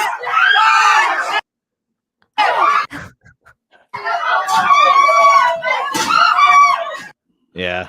This is when the teacher should have been like, "I'm gonna bend you over my knee and give you a spanking, boy." Now I found this article. It says charges dropped against teacher on the video punching student who called him racial slur. This decision to dismiss the case was based on a number of factors, including the facts and circumstances surrounding the incident. This is from October 2019, so this is a while ago. So they dismissed abuse case against the former teacher who's seen on video last year. So this is like from 2018. 20, yeah. Markson Riley, 65, was arrested in November 2018 after cell phone footage captured, blah, blah, blah. We know what happened. So then prior to the fight, the teenager confronted Riley for allegedly saying negative things about him. The video showed the boy cursing at Riley, who was black, calling him the racial slur. Moderate injuries. I guess this is like, the question is, Do you think that this kid learned anything through this exchange? I mean, I don't. Do you think he's There's going to disrespect another black man that's like what I'm that? thinking, is that he might think twice about, talking some trash. I mean, maybe Because I that think he saved did his feel, life. I think he might have felt a little bit protected in the sense of like, what's his teacher going to do? Mm. Like he's really, yeah, he was really putting him to the test. Maybe Again, that I'm not teacher saying the inadvertently teacher. saved his life, though. Like, you never know. Like, you Yeah. could get into an altercation with somebody in the street who may not necessarily be as nice as that teacher. No, they might and, pull a like, gun on you and blow your head yeah, off. yeah, Like you have no idea who you're dealing with. no, But I do think, yeah, I'm not. It's almost like we've taken away power from teachers. Like teachers actually used to be able to discipline kids in class. yes, And then you, even to some extent, you had the parents who would trust the teachers and they would take care of stuff if the teacher told them that their kid got out of line. mm-hmm. Now we're living in the day and age where people actually defend their kids and their kids can do no wrong. Mm-hmm. Not to say that that didn't exist before, but it's just on a whole different precedent. Like people are just, I don't know if bunch of snowflakes. that, but I mean, I think there's more narcissists in the world. Ooh, okay, It's all just right. more parents who, they have Spare the rod, man. They're sparing the Yeah. rod. They're spoiling that child, and that's why the kid's acting up in class. And then the Mhm. teacher comes back and is like, your kid is a problem. They did this and that. And it's like, well, my little Johnny or Susie could never have done X, Y, or Z. Yeah, yeah. And now it's Yeah. like, well, teachers are like, what are we to do? Now you've really tied our hands. It's I really don't envy any teachers right now. CJ for $5 says kids are allowed to do whatever they want, so they grow up to be adult children, which is why American society is what it is today. And I mean, yeah, like kind of like Arrested in Development, right? And I saw Teresa in the chat she's a teacher. I'm way too black belt. There's nothing to be done. Oh, you poor thing. Was Teresa she rooting? knows. Was she rooting for? I mean, part of me was too. I'm like, the first question the principal will ask teacher is, "What did you do?" They asked the teacher that. What did you do? Well, the Damn. principal comes in that video too, and yeah, That is the not teacher what- left. He left in handcuffs that day, of course. Dude, that is not what would happen to me in school. Like, it was always, "What did you do, Nina?" Right. Like, Yeah. it wasn't. There's the like an fucking inherent teachers. trust that there's the adult here, the teacher, and Yep. yeah. Yep. But Yeah, I've heard things have of changed. parents like this, where it's like they never punish their kids. Their kids are always there. I heard of one story where I think the kid was told, or they were asking for an apology. The teacher was asking for an apology, and the parents said, "No, you don't have to do that. Oh You don't have my to apologize." god. And they did something obviously like wrong. I don't know what I forgot what it was, but it's like to say to your kid, like, no, you don't need to apologize for doing something wrong. Especially to an adult authority figure. Mhm. Like, what do you think that's going to do to this kid's, internal view of the world and how it operates? Mhm. And sure enough, kids like this, they struggle throughout adulthood, and you They wonder do. why. Because, well, There's a lot of pain in the home too. A lot of them probably, not from nuclear families. Sure. A lot of factors go into stuff like this. This was also in the news today. DA to reveal possible charges in fatal shooting on the set of Alec Baldwin's Rust on Thursday. This is the decision to be released to the media 9 a.m. local time on Thursday. So tomorrow we're going to find out if Mr. Baldwin is going to get any repercussions for shooting that lady. So there was a statement released from the prosecutor. Regardless of the district attorney's decision, the announcement will be a solemn occasion made in a manner keeping with the office's commitment to uphold the integrity of the judicial process and respecting the victim's family. Heather Brewer, spokesperson for the office of the first judicial district attorney, said in a statement Wednesday. So let me ask you this, John. Do you think that Mr. Baldwin's going to see any jail time, and or what do you think will be the I don't know, the penalty, I guess, for killing this woman? That's terrible to say. Yeah, I don't think he's going to serve any jail time. Maybe there will be some sort of restitution or some sort of, payment. Or I should say, it's not even the jail time. It's because they're just still figuring out whether the he's charges. Okay, yeah. So do you think he's going to be charged in her murder? Yeah, so like manslaughter, maybe. I highly doubt it. Second degree murder? I think it's going to be an accidental death. Which whatever that falls on. I mean, obviously it's not manslaughter or whatever. I don't know. I think so too. I think accidental death, probably maybe a fine of some sort. Yeah. I don't see them. But I mean, you could make the argument, of course, that he was negligent. Negligence. I could see that. Level of he's not going to be the one that's going to pay the price. It's going to be whoever was on that set who was supposed to make sure that there were not any live rounds in that gun. Yeah, but like the negligence of him hiring the person that he did, like that woman that messed up, because apparently she was fired off another set of another movie. Okay. Which I reviewed this week actually with a script doctor, and I found out because he told me about it. But the movie was with Nick Cage. It's called The Old Way, and apparently she got fired off the set of that movie for messing up something to do with guns. And then they hired her. Now, so there was precedence. Okay, now it's a matter of it's because obviously it's. I wonder if it's necessarily Alec Baldwin who's doing. He's probably looking at the actors and the bigger pieces of the thing. He probably. I don't know if he I'd be surprised if he personally reached out to her and hired her.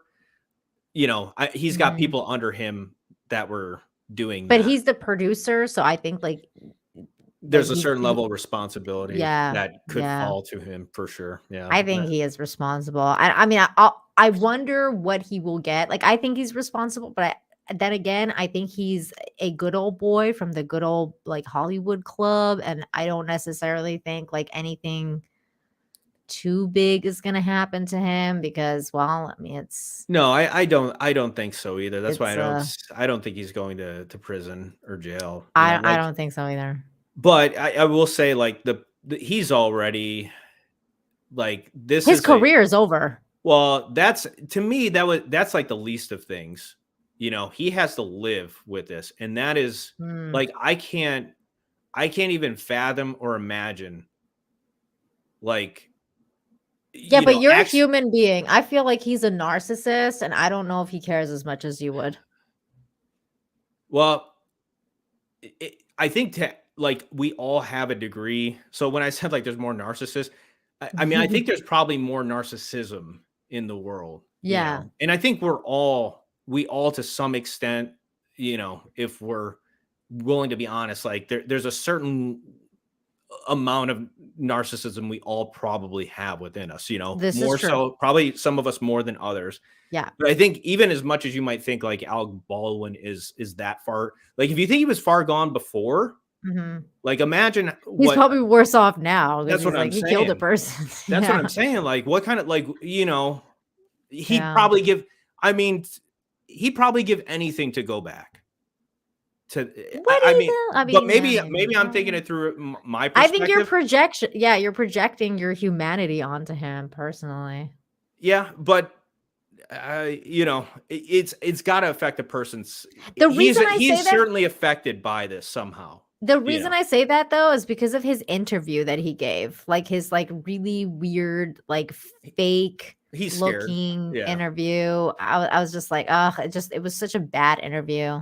I was he's just such a narcissist. I didn't see it. Yeah, but I'm sure there's a lot of self-preservation there, Yeah. Which if you got a family and you've got kids, You got to watch that video. Like Yeah. I'd be interested if you watch that and then you still think the same way. Cause he seemed like, I swear, I was just like, dude, this guy's like, he's got like dead eyes. Like I was like, I don't know if he has a soul or if he's capable of feeling sorry. Cause But all maybe he was doing something is like- basically blaming other people. Like, right. cause usually you Well, take the blame. Yeah, you think about like though, like probably. I'm not saying he should be, but where's that coming out of? It's probably coming out of this extreme guilt that he feels. Maybe. And But it's like I think you're he's projecting he's that. trying to put it on other people, Yeah. but it's like ultimately he knows he shares the lion's share of responsibility for what happened. Yeah. Oh, and yes, this is a great point. They are supposed to resume filming this month. They're I can't actually believe. finishing the movie. Yeah, I can't believe they're Wow. gonna actually finish the movie. Gosh, how do you go back on a set? and Yeah. do- See, like I'm telling you, he was not even a bit sorry. Yeah. I felt I like don't- I saw no remorse. Yeah, I mean It was weird. It's very possible, but Now, speaking of yeah. other fucking weirdo actors, that God, these people are so weirdo, like weirdos, bunch of weirdos. Here's another one. Actor Idris Elba declares unjust poverty after jetting to Davos from Gucci fashion show. So British actor Idris Elba used the elite champagne-soaked world of canopies and billionaires. That is the World Economic Forum, WEF meeting in Davos to decry global food poverty and the unjustness of half of the world eating and half the world not. Meanwhile, the Luther star and his wife Sabrina, I don't know how to pronounce this. Dewar, I think Ella? it sounds about Alba? right. Are both goodwill ambassadors for the UN's International Fund for Agriculture Development. He spoke in an interview with the AFP to urge the world's corporate and political elite to do more to help small farmers in Africa, because he's such a bleeding heart. The couple flew in the luxury Swiss mountain resort from Milan, Italy, after attending the plush Gucci's men's fall-winter 2023 show on Friday. Man, these people are a bunch of, I swear to God, man. Like they're living in another planet. Like they live in such extravagance, and then they go out and they're like, It's another place. "What It's do you think another. of the It's another children of world. Africa." Like, Yeah. oh God, give me. I swear, man. What drives me is the unjustness of half the world eating and half the world not eating, and half the world causing considerable damage to our planet, and the other half not contributing to climate change, but starving and suffering from that damage the most. The damage the most. Oh my God. Just a bunch of freaking hypocrites, man. Just Yeah. a bunch of freaking hypocrites. I mean, this dude is like hobnobbing with the best of them. And then he's off and like talking about, this and that with people like freaking Klaus Schwab. Here's another picture of him with Klaus Schwab. There's Klaus Schwab right here. There's Yeah. Idris Elba right there. These people just toe the line, man. They're all a bunch of godforsaken weirdos that are just, I don't know, a bunch of hypocrites, I think. I don't know. Well, yeah. I mean, I think, if you believe it, then you do something about it. Yeah, why don't you go fund Africa? Yeah, what was the major thing or the headline? The headline, what, for 'Cause it this seems like- article? I guess Bigwigs was the other brace for one? bad news as a World Economic Forum kicks off in Davos. The other Oh, one well, said, that's what he was saying. Yeah, in regards to why he's going there. yeah, But this is about the unjust, yeah, what's it called? The unjust poverty after jetting off. Okay, so the unjust poverty, the fact that Yeah. they can't eat. Okay, so he said that's unjust. If this is a movie, they're the bad guys and these are the good guys, and so that's what drives me. Of course, he's one of the good guys. He sees himself as You think Klaus Schwab one is of a the- good guy? Like what? The guy Yeah.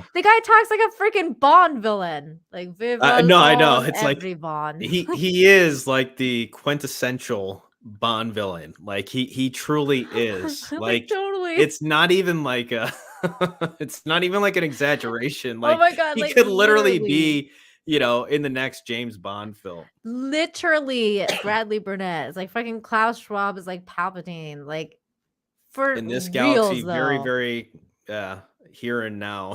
You will own nothing and you will be happy. Eats the Did you hear that they're going around deleting that shit off their website? Oh, I'm not surprised. I heard that that's what they were doing last week. That That's they just like how detached, like how egocentrical and detached they are. Like imagine that. I know. This is why this is so funny to me. Like Idris Elba is so detached from reality. Like he's like, oh, I'm like he's like hobnobbing like Gucci in Italy, and then he's like, fucking boarding his private fucking plane off to this place, and then he's like, let's think about the children in Africa. It's like, bitch, you know how much food they probably chucked at that place that you were at? Like you could probably, fed half of Africa with that shit. That's the thing where it's just like if you want to do something or if you want to give,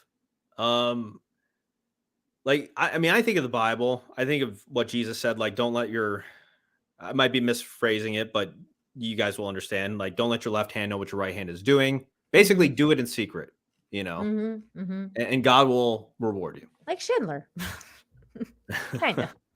Well, he had no choice. That's for sure. I know he did have a choice. I think that's the best way to go about, like don't put the burden on everybody else. Like if it's your belief, if you really believe it, Idris or anybody, right? It's like, then you do something about it. Yeah. If you think that this is how the world should be, then, whatever in whatever small way you can change it, then do it. But it just comes across as like the lack of self-awareness, like you were saying. This guy's traveling, hobnobbing, going around, and private jet. and then demonizing half the population, who is living far below his standard. You guys don't care about climate change. Like what? This is this is cast me. You gotta understand, John. This is a casting call. Okay, this is what this is. All of this bullshit is I'm on the map like Hollywood. I'm towing the line. I'm up there with Klaus Schwab. I'm doing my thing. So cast me in more Marvel movies and cast me in like your, next whatever the hell you got going on, because I am about this virtual signaling climate change bullshit. So I think this is what this is. This is like this is social mores of our time, right? Like, that's what they're doing. Let's see. People just, what does it say earlier in the day? The couple were awarded the WEF's Crystal Award for their advocacy work at an event where Alba told the audience the poor of this world are looking for investment, not just aid and handouts. People are listening to governments, are stepping up, but not enough. Sabrina Alba, a Somali Canadian model, told AFP. I'm just laughing at the Canadian part. Okay. That's why we're here and continue banging doors. Wow. Okay. Because banging on doors. What the fuck? Is that like I don't know. That's what she said. Banging down doors. Banging on. Banging it just sounds a little. The phrasing is off. Pretty funny. Yeah. Because we need to step up twice, 3 times, 4 times, 5 times as much, because we need much because the need is there. She said. I like how he's like just watching her talk. That's funny. We need to have long-term solutions that help people step themselves up in the entrepreneurial way, get them out of poverty, give them a sense of pride and work, she said. Okay, so now hear me out.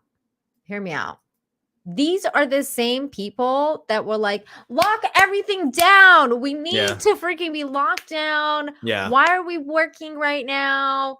The Yeah. pandemic. Meanwhile, they're fine. They're not Yeah, going to they're be fine. hurt, you know. Yeah. But the people that are struggling to live paycheck to paycheck. This is this is exactly it. But these are the same people that are like, let's make sure that you guys are locked down and we have like no one's going to work. Yeah. Let's make them all entrepreneurs. These people drive me nuts. Her I mean, husband added, I do think, you know, and I think like the best way to go about changing, easier said than done, especially in these third world countries, where there is a lot of poverty. There's going to have there needs to be a level of investment, but you know, the governments are corrupt in these places. There's a lot of money that we probably send there that doesn't go where it's supposed to go in the first place, I would imagine. But it is like that's, and I don't even know how much the US should even be responsible. Like, why is it our responsibility to take care of basically everybody else in the whole world, you know? Not to that extent, but we spend a lot of money towards these countries, you know, a lot of other countries. A lot of our tax dollars go towards all these other countries. And Ukraine. Yeah, that's the big one. But really, has anything changed? I think that's the question that people need to ask. You know, I think it's already bad enough. Like, people feel like their tax dollars are being wasted. Like, it's not even being reinvested in the United States. It's going overseas. That's bad enough. But I suppose we could reconcile it a little bit if we felt like it was making a good difference in somebody else's life. You know, we could at least say, you know what, I'm still, you know, that's 30% or 25% of my money, or in some cases more, depending on, you know, if you're self-employed or whatever, depending on where you live too. But it's like, at least you could feel okay about it. But I don't even, it makes you wonder, like, where, you know, like where's the money going? Why Nobody knows, man. It's just this constant, this poverty. We've spent so much money, and it just seems like these countries are still in abject poverty. Yep. And I don't know, is it a matter of, is the money even reaching them? Probably not. Or I don't you know, think it is. It's a form of money laundering most of the time. Yeah. So it's like, Americans should be furious. They should be angry that they're taxed as much as they are, and that their tax dollars are wasted. They should be. John, did you by any chance upload anything, the Greta Thunberg arrest? I did. Yeah. Okay. Then we can show you a video, because I was looking for that too, and I don't have that anymore. But let me quickly finish this. Her husband added, I think that the next challenge for us is to set up a private sector to participate. This is not the first time Alba has sought to set the world to rights. Suggested in the 2020, the global coronavirus pandemic was Earth's response to damage inflicted by humanity, which he compared to an infection. Wow. Okay. Our world has been taking a kicking. Oh, I've heard this one. We've damaged our world, and you know, it's no surprise that our world is reacting to the human race. This is one of the biggest hoaxes of our generation. This is crazy.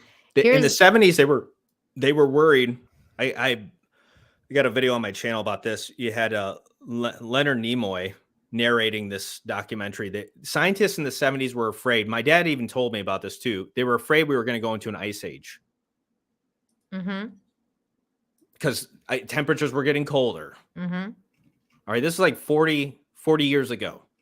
Yeah. Now, you know, all of a sudden, you know, and then it was global warming. Now it's climate change. And it's like, this is the most, ridiculous I bet you anything, dude. The next phase is gonna be the climate change lockdowns. You just wait and see. They're gonna be like, oh, we need to lock down because we did studies and our greenhouse gases were really, good when everybody was locked down. So now we need to lock down for climate change and blah blah blah. It's gonna be.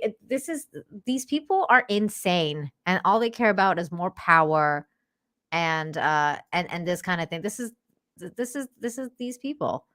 There's no surprise that a virus has been created that is going to slow us down and ultimately make us think differently about our world and ourselves. The star says that's like, for me, that's a standout thing. That's very obvious. This is almost like the world's cry out to, like, hey, you're kicking me and what you're doing is not good, so I'll get rid of you, as any organism would, to try to get rid of the infection. And maybe this is for the world. So wow. apparently he views humanity as an infection. Yeah, we're like we're Like a an virus. infection. Yeah, we're an infection. This isn't even like a symbiotic relationship, like he doesn't even have that view of, obviously he's like, no. it's he's Now very you know why world- he's hanging out with fucking Klaus Schwab. he's like, bought these into people the need to religion. go. He's been converted. He's in a cult, guys. It really is. Like, I'm willing to bet if you go through all the requisites of what a cult is, Mhm. you can go through what these people believe. It's a cult. Yeah, they have an organization, but it's like, it really is. They have a set of beliefs, and these beliefs are actually pretty freaking insane when you think about it, in terms of, too, what ultimately, it's like they're hoping for a virus to come along. They do. And wipe They're out weird. a lot of the population. They do. It's really freaking weird. I heard, oh my God, what did I hear Bill Gates say the other day? And I was like, this guy needs to shut the fuck up. Oh, he said meat made out of not meat will taste good at some point. Like meat made out of bugs or whatever. I don't know what he said. Don't quote me on that, but he said it'll taste good at some point. And I was like, are you fucking kidding me? Like, this guy needs to just These shut people the are fuck hoping, up. like, even and even the fact that Idris Elba said, that there's going to be another virus coming. Yeah. Right. Mm-hmm. It's like the last time we had something like this, the world, like, it was about 100 years ago, right? Mm-hmm. What was it? The Spanish flu? Was the flu of 1918 or whatever? What was that? 1819? I don't know. I think, and they were actually masking up back then too, I think. Yeah. Yeah. They were. But that's the thing, where it's like, to have something on a worldwide level like that. We've had some other things, but not quite, I think, not big as quite that one. globally, though. Like, Yeah. not everyone. This is the first time that, like, it's happened to literally every country, and every country did something very similar, meaning, i.e., like the lockdowns or whatever. So, but essentially shut down their countries. Yeah, it's never been done before. I mean, just us normal folk here, like Nina and I were saying, like, yeah, this is going to be bad for the economy, and apparently nobody listened. These supremely educated individuals thought they could put the brakes on the economy, and for 2 weeks, and like, this won't have any impact. Is that not going to create more poor people, Idris? I wonder. Like, no. Apparently not. Idris Elba just thinks that, like, poor people grow on trees or something like that. He's like, we need to set the trees. Maybe we should gotta prune them a little bit here and there. I thought this article was funny too. Says Davos organizer says that Musk wasn't invited, despite what he says. The World Economic Forum says that the billionaire Elon Musk wasn't on the guest list for the annual meeting of the business executives, global leaders, and cultural trendsetters in, Davos, Switzerland, despite what the Twitter owner claims. Notables from European Union Chief Ursula von der Leyen. Dude, I'm sorry, but every time I hear names like this, sounds like something from, like, Captain America. The first. Is that even real? Wonderland? Like, it sounds like Wonderland. Wonderland. Wonderland, Wonderworld. Okay. to actress Idris Elba are gathering in the ritzy Alpine town this week to talk about the global issues ranging from war to climate change and technology's effects on security. I love this, the wording on these things. Musk wasn't there. Wasn't this like, didn't this used to be like what the G7 people use, or the G8, or not? Now Russia's not part of it anymore, but isn't this what they used to do? Like, what is this? Like, all of a sudden the World Economic Forum became like this like hobnobbing place for like not even world leaders, but like, just a bunch of fucking actors and European Union chief Ursula von der Leyen to go there and talk about this kind of stuff. Like, who the fuck are these people? Musk wasn't there, though. He says he was invited. Forum spokesman Jan Zopf knocked that down Tuesday, saying that the last time the Tesla CEO got an invitation was not this year, not recently, last time in 2015. Musk said in a tweet December 22nd, my reason for declining the Davos invitation was not because I thought they were engaging in diabolical scheming, but because it sounded boring as fuck. LOL. This dude. Pretty funny. That's fucking hilarious. He didn't specify when he got the invitation, but the tweet's timing suggests it was for this year. Musk did not immediately respond to requests from the Associated Press for the comment Tuesday. Organizers did extend invitations to Musk as the boss of Tesla to join a few times in the 2010s, the last time being 2015, and never registered or attended the annual meeting, Zoff said. I think that's pretty much all I care about in the article. Or should we keep reading? I think we get the gist. It was just funny that he's I didn't even get an invite. I didn't get an invite, and I didn't want to go because you guys are fucking boring as fuck anyways. So I thought that was funny. I can't believe he didn't get an invite. That's so weird. What the fuck does he know? Yeah. What does he know? Okay. This was also funny. Well, not funny, but it's not ha funny, but it's funny. Carol Baskin says dead husband was found alive, but no one noticed. Okay, I just saw the headline for this. So I was like, okay, we got to read this. Hey, all you cool cats and kittens.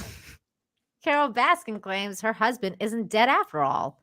The Tiger King star's missing ex-husband, Don Lewis, was reportedly found alive in Costa Rica, but the discovery is just now going viral over a year later. I remember watching that. I was wondering if this guy did fake his death, That's what I heard too. I heard a lot of people say that like he faked his death. Because I remember that documentary, and I'm like, this guy could have easily, well, I shouldn't say easily, but calculatedly, faked his disappearance here. Like, he just wanted to get away. Yeah, did he just do it to get away from this bitch? I mean, it kind of makes sense, but hey, I don't know. Bradley Burnett for $5 says, personally, I'm glad to hear everyone at Davos warn us of the dangers of authoritarianism while telling us how we must live our lives. Oh, wait a second. Good observation. I know, right, Bradley? God damn, these people. Bunch of weirdos. So the Tiger King. Okay, wait. During a November 2010 interview with ITV's This Morning talk show, Baskin, 61, revealed that her ex, who was declared legally dead in 2002 after disappearing a few years before, is actually alive and well. However, Baskin told the Post that she was unaware of the allegations revealed until the sequel series was broadcast in November 2021. I was not aware of it until TK2 aired, Baskin told the Post via email, pointing to her Big Cats rescue blog. The animal rights activist alleged in the resurfaced ITV footage that the Department of Homeland Security has been in touch with her former spouse. Wait, let's see if we can watch this. Okay, hang on. Yes, we can watch this. Or can we? No, this is like a Netflix thing that will claim me. No. What about this? Is this it? Do you believe that? Do you believe that, Carol? Do you think that he's still alive? I didn't think that he was capable of supporting himself. He took about $1 million down into Costa Rica, and I had agreed to let him do that so he could prove to himself that he couldn't make a living. And when we recovered what we could out of that years later, it was only about $80,000 because the investments he had made were so bad. So I don't know how it is that Homeland Security says he's alive and well in Costa Rica, but I'm glad to hear it. Oh my God. Okay. So he's alive then? One of the really exciting things that came out of Tiger King 2 is that they produced a letter from Homeland Security and it says that special agent in charge with the FBI at Homeland Security reached out to the sheriff's detective George Fernandez, which means this had to have happened after 2002 because Homeland Security wasn't even around until 2002. Baskin told the outlet at the time. They said, my husband, Don Lewis, is alive and well in Costa Rica, she revealed, and yet all of this drama has been made about me having something to do with his disappearance when Homeland Security has known where he is. Lewis disappeared in 1997 at the age of 59. He would be 84 if he's still alive today. The Post has reached out to Baskin, Department of Homeland Security, and the FBI for further comment. So there you go. Now, I think Joe, what was it? Joe, what was that guy's name? Joe, like the Tiger King guy. Yeah, I don't know. I forget his name. Well, he was saying that she fed her husband the lions, right? To the tigers. Tigers. That's what he claimed. Yeah. Let's see. Lewis has not made any public statements debunking the rumors that he died. I don't know how it is that Homeland Security says that he's alive and well. Okay, we know that. No, nothing. And for everyone who still wants to believe that Carol killed Don, then please explain to us why you think armchair detectives or you are better informed than the special agent charges in the FBI and this Homeland Security Department, which says Don Lewis is currently alive and well in Costa Rica. This was reportedly blah, blah, blah. Okay, well, so apparently he's alive. Yeah. Well, there you have it, folks. Mystery solved. Get away. I remember watching that thinking like that was a possibility. Gosh, I thought so too. I mean, I never watched it, but when people were talking about it, I was like, he probably faked his death and like left because I mean, this bitch seems nuts. So he probably was like, how do I leave her? There's tigers here. I could just pretend that I got eaten. I forgot, what did Joe go to prison for? Yeah, what did he is in jail? Oh, he went to prison for accusing her of something, right? Like that he accused her of. Wait, why did Tiger King go to prison? Joseph Maldonado Passage was resentenced to 21 years in prison on the charges of perpetrating the murder for hire scheme and for the killing and selling of tigers. During his trial, it was alleged that he had hired a hitman for $3,000 to travel to Oklahoma to murder Baskin. So she, like that he hired someone to go kill her. Wow. $3,000. Like, I mean, dude, can you imagine? Like, who would you? You're trusting a hitman who's willing to kill somebody for $3,000. Like, that's your first mistake. It's like her husband, like, basically, like, faked his death to get away from her. This other dude was like, I'll pay you to kill her. like this woman must be insane. Like, nobody wants to be around her. Do people really care about Tiger King? I don't think anyone really cares anymore. But it was in the news. What was it, 2020? Yeah. Or was it even 2019 maybe when that came out originally? No, yeah. It was in 2020, I think. Okay. I think. I don't know. Apparently Nicolas Cage, I think he did a movie or something. He was going to, and then they didn't do it anymore. I'm pretty sure it came out. Did it? I thought they never did it. No, I'm pretty sure. I thought I saw it on Hulu. Maybe I'm wrong. This is Greta Thunberg getting quote unquote arrested. No, I take it. You're right. You're right. Yeah, I thought they canceled that. Yeah. persons to the identity check. Wait, is your video better than this? Because there was a video that showed her like posing for the camera. It might be later on. If not, though. Yeah. Oh, there she is. Yeah, there it is. Like she's like holding his hand. They're so nice to her. Also, like, isn't she like against, I don't know, child slaves and all that? Oh my god, I'm so like getting arrested. She got you released guys. later that day. I'm so cute. Check Yeah, me it's out totally a on my photo. Nike Photo fanny op. pack. I'm getting arrested, you guys.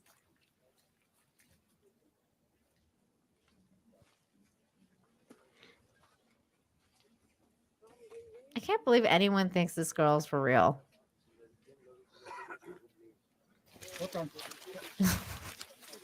My God. Gotta get the pictures. Like, I'm such a criminal.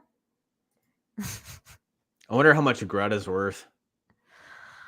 Probably a lot. Yeah. So She's freaking got quite the safe. following on Twitter.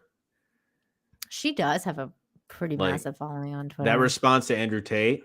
Oh my God. I was yeah, surprised. That I was funny. surprised how how many followers she had, or how many people liked the tweet too. That's because everybody just wants to get more of this. How dare you? It's gotta be a mute. Like, there's gotta be a song made. Oh my God, is there one? There's We gotta need to- be. We need to listen to that. Okay. Do we have anything else to talk about? Because I think I'm out of topics because I don't have Twitter up anymore. Pfizer CEO got questioned when he was in Davos. Oh, he did. Yeah. What do we want to know about that on on YouTube? I mean, they basically it was Rebel News, and they just asked him a series of different questions, like, did you know? Well, they just went down the line of their questioning. It was pretty good. They did a great job, and he was like, "Have a nice day," and he's like, and one of the reporters was like, "How can I have a nice day? You know, people have been dying." Ooh. Like, yeah, they just kept grilling him, and he didn't have anything to say. He just walked to the next place. Wait, or how long is whatever. that? Can you pull that up? Let me see. Sam Harris put out a video. I don't know if you saw that the other day, or I don't even know if he necessarily put out the video, but it was from like a podcast or something. Which was, I mean, it's just shocking how this guy even, I don't know, his like line of reasoning to me is bonkers. What about the Concerning vax? the pandemic. Oh, okay. Let's see. My goodness. It's so weird to not have Twitter anymore. You've only been It's been a was it day. like one day? Yeah. It's been like literally like one day. Because like right now I'd be scrolling through my feed and looking at all like the stuff that I retweeted out so that Okay, here we go. Mr. Borla, can I ask you, when did you know that the vaccines didn't stop transmission? How long did you know that without saying it publicly? Just let me know if you want me to stop this at any point too. Okay. I'm sorry. Answer that question. I mean, we now know that the vaccines didn't stop transmission, but why did you keep it secret? You Oh, said he's it, not even answering anything. then No. 90%, then 80%, then 70%. But we now know that the vaccines do not stop transmission. Why did you keep that secret? Have a nice day. I won't have a nice day until I know the answer. Why did you keep it a secret that your Okay, that's what he vaccine said. did not stop transmission? Is it time to apologise to the world, sir? To give refunds back to the countries that poured all their money into your vaccine that doesn't work, your ineffective vaccine? Okay, pause it. Does it look not like ashamed he's of what- smirking? Like he looked like he was smirking. Like he was like, I don't even give a fuck about you people. Oh, like, he probably doesn't. like he was just like, ha ha ha ha ha. Just this guy's evil. Are you not ashamed of what you've done in the last couple of years? Do you have any apologies to the public, sir? It's like Are a you little- proud of it? little smirk Look, he's there. You've made smiling. millions on the backs of people's entire livelihoods. How does that feel to walk the streets as a millionaire on the backs of the regular person at home in Australia, in England, in Canada? Oh, What do this you guy's think such about a on piece your of shit? Oh, he's such a piece of shit. yacht, sir? What do you think about on your private jet? Are you worried about product liability? Are you worried about myocarditis? What about the sudden deaths? What do you have to say about young men dropping dead of heart attacks every day? Why won't you answer these basic questions? You know why. No apologies, sir. Do you think you should be charged criminally Where for is this guy going? some of the He's trying to get. criminal behavior you've obviously been a part of? I think he's trying to get. How much his money have you place. personally made All right, off the stop it. vaccine? How many? What I think that this is hilarious to me though. But why is he just walking down the street? You would think that this guy would be in like a private car because I don't know. A lot of people would be like, I don't know, unhappy. Yeah, you think with it would him. have some security too. Like, where's the maybe one of security? these? Maybe this guy next to him is, but I don't think he is. He's probably coming from his hotel, and maybe this is the venue. That's what I think is going on. I don't know. It's just But- it seems like weird. Yeah. But yeah, you can stop this. Okay. I don't want to watch this anymore. This just makes me upset. I'm just so mad at all these people. It's like, of course, he's not going to answer any of those questions, but we all know the answers to those questions. All right. I think I'm going to call it, John. Sure. Thanks Sure. for hanging out tonight. It's been fun. Everybody, thank you everybody for hanging out with us tonight. It's been a good night. Had some interesting debates, and yeah, I mean we'll be back at some point again, and we'll do Infinite Talk again. John, do you have anything coming up you want to plug? Yeah, just subscribe to the channel if you haven't, and that's about it, I guess. Excellent. Yeah, And subscribe to Nina. Keep an eye out for Infinite Hope. Oh This, yeah. Are you doing it this Friday? Or Yeah. Okay. It's Friday. Yeah. So tune in for that. The links for John's channels, plural, are in the description, and then also in my pinned chat comment, you can check out my merch store as well, which I have, and it's nice, and you can get merch there and support me there if you want to. Am I going on Nick's stream? I'm gonna probably check it out and go on the chat or something, but I'm not going to hang out with him tonight. No. Everybody, thank you again, and of course, Friday, Infinite Hope for me. And I don't know what else is going on, but I'll be in touch, and we'll figure it out. We'll figure it out somehow. If I'm not on Twitter by, I don't know. I think I'm gonna be back on Friday though, just to like promote Infinite Hope. Sure. But Yeah. then again, I don't know. Maybe not. Yeah, I don't think you have to go cold turkey. I think that's like a well, I don't know if I want to say a terrible way to quit, because it can work. People can do it, but I think moderation. But I need it for work. Like I need the cute animal videos. So Sure. I think I'll turn it on for Friday. Yeah. But anyways, until then, everybody, thank you again, and we'll see you next time. Do you All right, want to we'll ring your bell? Do you have your bell? I do. Yay, ring it. All right. Nina, it's been a great show. I don't know about you, but I got a fever, and the only prescription is you guys having a great night. Have a great night, everyone. Take care. We'll see you next time.